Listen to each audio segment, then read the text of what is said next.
Good evening, listeners. It's me, your host, Ramblingramm. I'm here with some more stories to scare, shock, and horrify you. Or possibly, just possibly, let you know what's really out there in the dark. Enjoy, listeners. Hello, listeners. Just a quick channel update for you.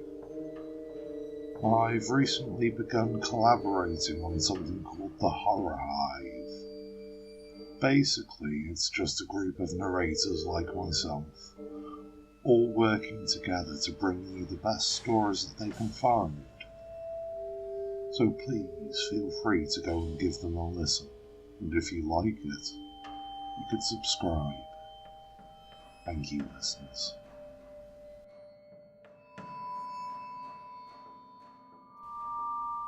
Canadian Paranormal Encounters.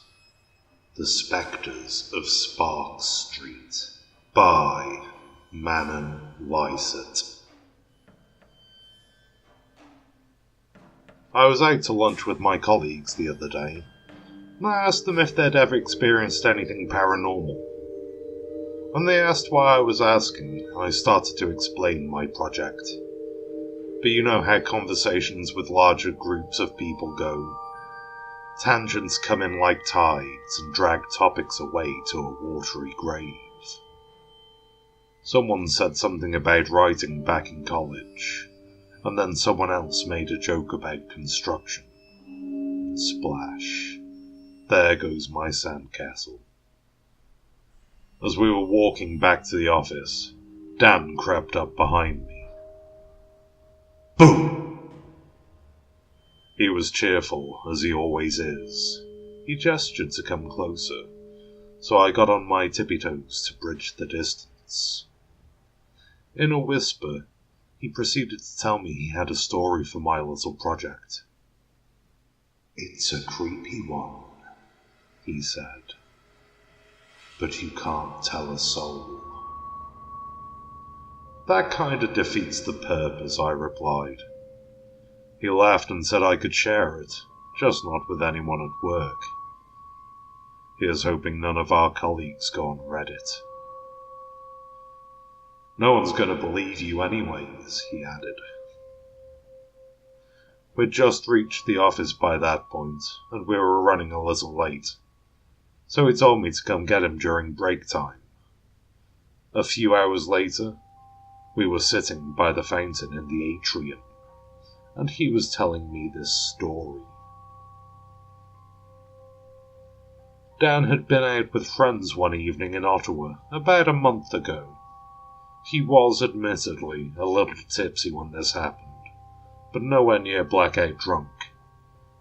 He was a couple beers in when one guy suggested they migrate to a pub a couple of streets down where they made better wings. Being a wing connoisseur himself, he enthusiastically approved of the change in venue. The group paid their bill and staggered out the door. They were at the intersection of Sparks and Metcalfe, headed down Sparks towards Bank Street. I've personally walked that stretch of road 1,000,000 times, and I can tell you from experience, it's only a 5-minute walk. 8 if you're a little drunk. 10 if you're really drunk and have a limp. Between points A and B, there's just one other intersection, and that's Sparks and O'Connor. Point being, it's a very short, very easy distance to traverse, sober or otherwise. Plus, since Sparks is a shopping street, closed to anything but foot traffic, it's also pretty safe. Dan was lagging behind as the group arrived at the intersection of Sparks and O'Connor. He said he never actually saw the street sign, but there was really no other intersection it could have been. Like I said, there's just one street between Metcalfe and Bank, and that's O'Connor. His buds crossed the street just as the pedestrian light flashed red, and he got stuck on the other side. He wanted to run over, but there was a car roaring its engine impatiently. So he waited and pulled out his phone, sending his friends, and I quote here, dank memes. You know, so they wouldn't miss him during his short absence from the group. From the corner of his eye, he noticed the white flash of the crosswalk signal activating, and sprinted across the street while fumbling to turn off his data plan. When he finally looked up, now on the other side of the intersection, he was stunned to find his friends weren't there waiting for him. Thinking they'd gone ahead, he peered farther down the street to find them, and instantly felt his stomach drop. That whole stretch of Spark Street was completely empty. Not just devoid of his friends, but also of any other passerby one would normally find meandering around at that hour. His stomach's second bottom, a secret trapdoor bottom only he knew about, gave out as he realized he couldn't recognize any of the buildings either. Some buildings were larger, some shorter, some wider, some narrower. Where there had been a patio with chairs earlier that very same day, there was now a large man-made hole and digging equipment. Instead of the Tim Hortons where he got his coffee in the morning, there was an abandoned-looking store, taking up the space of 2 Tim Hortons. The gym was no longer a gym. It was an empty space obscured by scaffolding. None of the streetlights were on. All of the businesses looked vacant. Less closed for the night vacant. More abandoned for 20 years vacant. At first he thought it was construction rearing its ugly head again. They're building a light rail transit system in the area right now, so it's not uncommon to come to work one morning to find your street blocked off for construction, then go home that evening and find a big hole at another intersection. Construction explained the change in scenery, but not his missing friends. He looked around for any sign of them, listened for any drunken laugh, but got nothing. He pulled out his phone to text them, but had somehow lost his signal in the middle of downtown Ottawa, where even the crappiest service providers reached.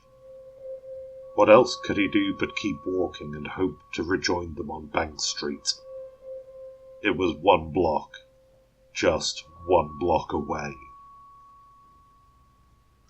He quickened his pace, but as he did, more buildings came into view, replacing the ones he had passed. There were far too many buildings for the small stretch of road he was on, long past where Bank Street should have been. There were bistros, gift shops, restaurants, none of which he recognized, and all of which were empty and abandoned. Some of the signs had fallen off, some of the awnings were torn in two, and some of the doors were wide open and hanging off their hinges. He glanced behind him, and he could only see more buildings stretching out into an infinite void. Confused, he stopped and asked himself the questions you'd expect someone in his situation to ask. How much did I have to drink? Is this a dream? Did someone spike my drink? As he pondered these things, he noticed something in the window of the nearest storefront. From the look of the empty and cracked displays, it seemed it had once been a jewellery store, though there wasn't even the smallest trinket left. Square in the middle of its large, store-wide window was a figure standing in the darkness, black eyes shining like a cat's in the night. Dan felt the cold grip of fear wrapping around his throat as he tried to avert his gaze, but found himself incapable of breaking his stare. It was only when the hairs at the back of his neck started to prickle from an increasing fear that something was standing behind him that he managed to turn away. When he saw the dozens of silhouettes staring back at him from the storefronts on the other side of the street. He wished he hadn't turned at all. They were everywhere, behind every window, standing at every door, sitting on every rooftop, indistinct and uniform, melting into one another's shadows, except for those big black eyes locked on him, and him alone. Dan sprinted down Spark Street, trying to get away from the spectres, but with every step they seemed to get closer.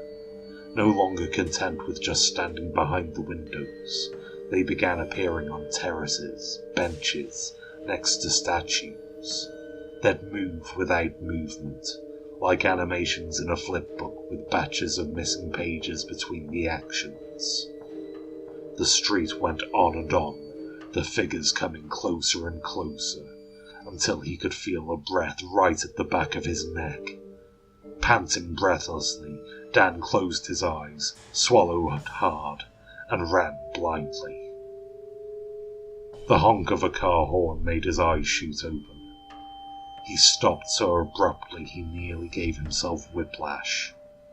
The car drove by, momentarily illuminating the street signs.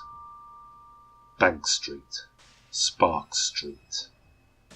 He turned around, and there was the Tim Hortons, the gym, the usual stores with their normal wares in the windows, and more importantly, his friends.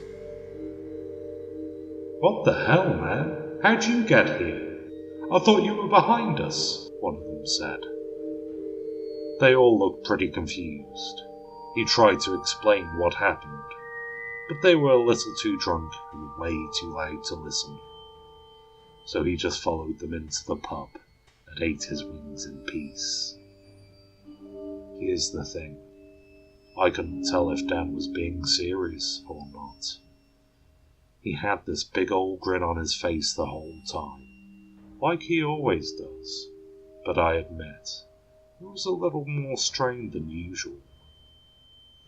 I don't know if what he said is even possible, but I think about it every time I need to walk down that part of Spark Street, and I usually wind up going one block farther down to avoid it now, just in case.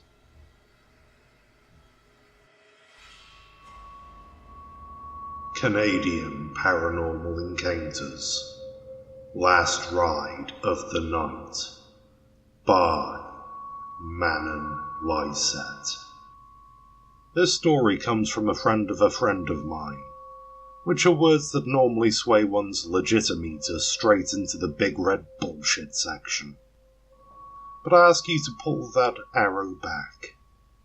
I did my homework, and suffice to say there's a reason I split this story into two parts. They're both here.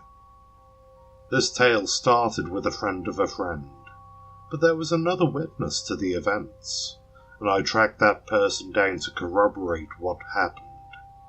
In doing so, I got more than I bargained for.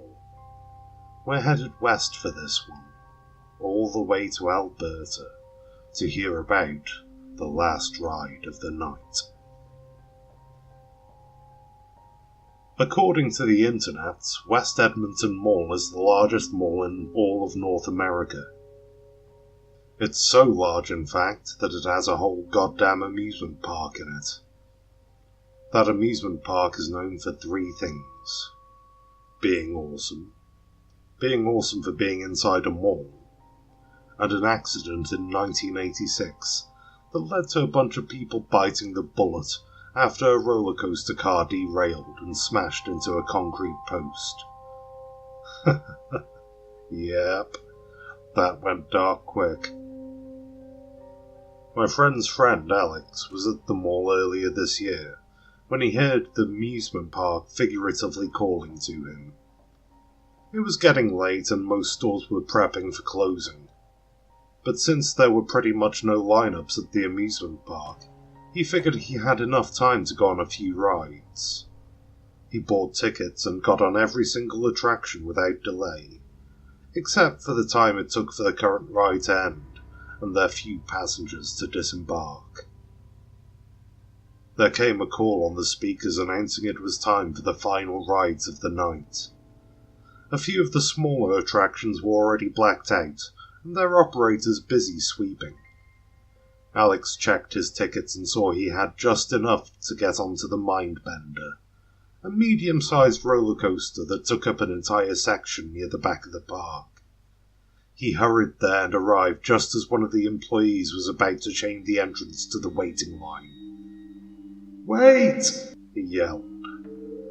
The employee looked sour. He figured it was kind of like getting to a store a minute before closing.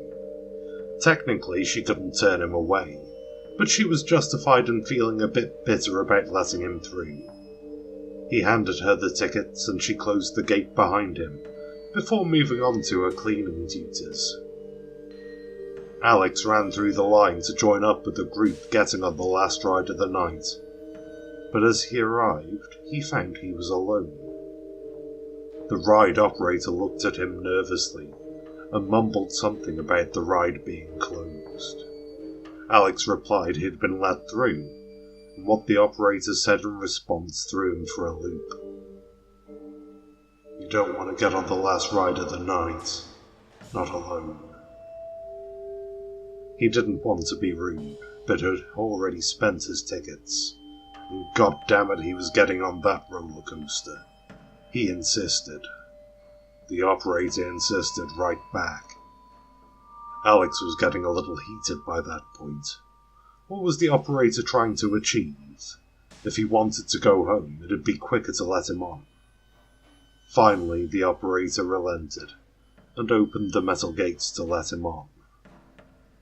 Alex sat at the very front, despite the operator warning him it was safer at the back. He rolled his eyes and thought to himself, "Man, what's this guy's problem?"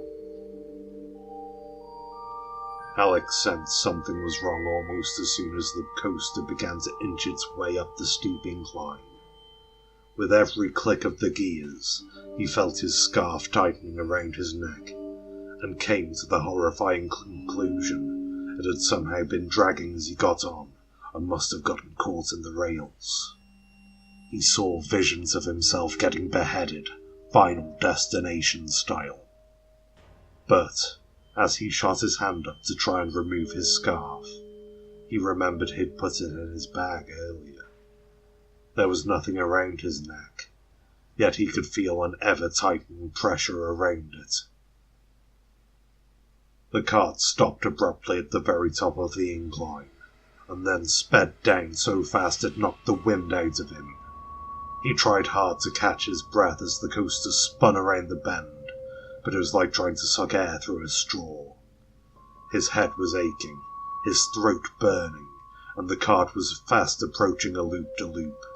As it ascended, the corners of his vision started to blacken. Alex can't remember what happened after that. The next thing he knew, he was taking in a deep intake of air, like the first gasp after a dive, and could feel firm hands clasped on his shoulders. He opened his eyes and found the ride operator standing over him, while he was slouched in his seat, like a drunken grandpa in his armchair. He was dizzy, confused, and his head felt like it was about to split open. The operator was very kind and patient with him, helping him to his feet and asking if he was all right. Words felt like cotton balls lodged in his throat. They melded together and came out in incomprehensive mumbles. The operator escorted him towards the ride exit, passing by the booth with the ride photos. "What the hell is that?" was all Alex could muster when he saw his photo. Any other words came out jumbled. "What the hell is that?" The operator leapt over the counter, shut the monitors, and then ushered Alex out without another word on either of their parts. Alex stood at the entrance of the dim mall as storefront after storefront pulled down their metal grates and locked up for the night. The words, "What the hell is that?" played out in his head as he tried to make sense of what he had seen on those monitors. The after-image of his photo felt like a blow to the head. He was on the ride, unconscious, but not alone.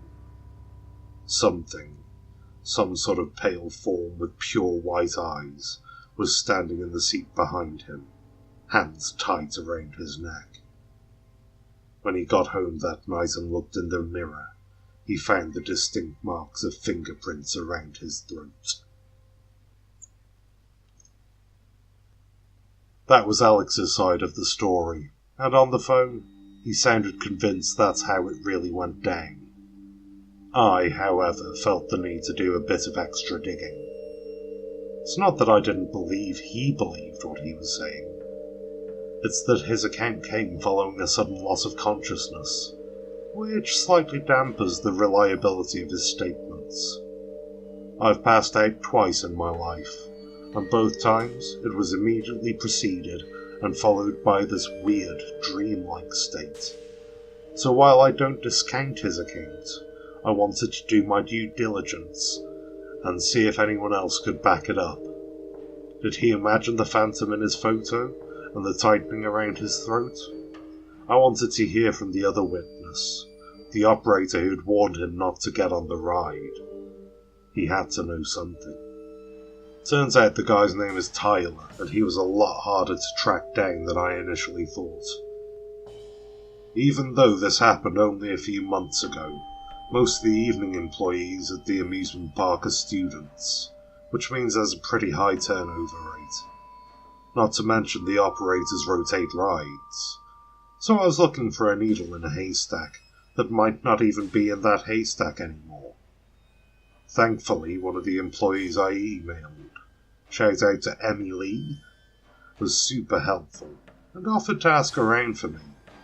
It took about a week, but she got me in touch with Tyler, and this is his side of the story. According to Tyler, who'd been working at the amusement park for a couple of years, what Alex saw on his photo that evening was true, and it wasn't the first time something similar had happened. It was always the last ride of the night, and only when only a single rider got on.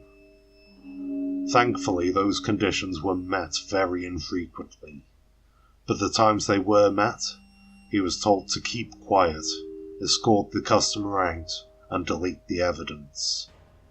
The first time it happened, Tyler honestly thought it was a joke. You know, some sort of hazing ritual, or maybe a weird mystery customer test thing. But then he saw the very real marks on that victim's throat, and immediately called the manager. After the victim had been escorted out, he was told never to mention it again. It kept happening on his watch, to the point he got pretty good at handling the situation, and started requesting that ride. Why scar some 16-year-old kid working their first job when he could handle the pressure? He eventually became close with one of the managers, and one night they went out for drinks. One thing led to another, and he found the guts to ask her about the ride. From the get-go, she made it clear he was never to tell anyone else about it, and that she'd deny it if he did. He agreed, but I guess he's gone back on that promise now. Anyways, she explained that only 2 years after the 1986 accidents, late in 1988, some teenage punk thought it would be a fun idea to mess with the safety harness by putting his bag under his shirt, so when they snapped the harness in, he could remove the bag and have some slack. For the record, this was not on the same ride Alex had ridden on. It was one that didn't have loop-de-loops. So while doing this was in no way a smart idea, it wasn't, clearly suicidal or anything. Security cameras showed that when the ride took off, the kid pulled the backpack out and stood up in his car. You know those signs that say keep your legs and arms inside the vehicle at all times? They're there for a reason. There are all manners of gears, pillars and support beams all over roller coasters, and if you stretch out too much you could hit them. Now imagine someone standing on the kind of ride designed to be sat in. The teen was fine at first, but somewhere in the middle of the ride, his head struck an overhead beam, and he fell unconscious in the car.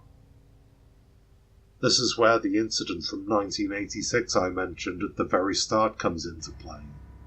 See? Apparently one of the night managers saw what happened, and immediately ran to the coaster's unloading platform. You'd think he would have wanted to help, that he would have called for an ambulance. But instead he told the ride operator to shut the gate and keep a lookout. Another incident at the amusement park so soon after the first could have shut it down, and they would have lost their jobs. They brought the unconscious kid out back into the break room, and kinda just waited for a bit. Thankfully, the kid regained consciousness not too long after, and they sent him packing with a big old bump to the noggin. They didn't think about it until they saw on the news a few days later that that very same kid died of a blood clot in the brain. They knew if they'd just called an ambulance, he would have been okay. Tyler says the ghostly figure is that kid's vengeful spirit, trying to get back at the manager and ride operator who let him die. So guys, if you're ever in the West Edmonton Mall at night, and you want to go on the roller coaster, just make sure you're not alone on the last ride of the night.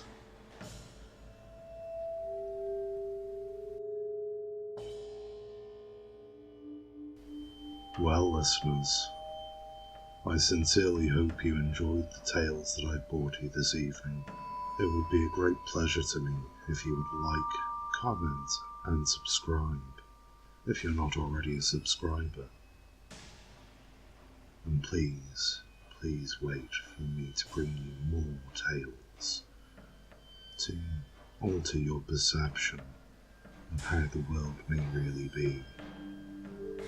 This is Ramblingramm, signing off. Good night, listeners, and sweet dreams.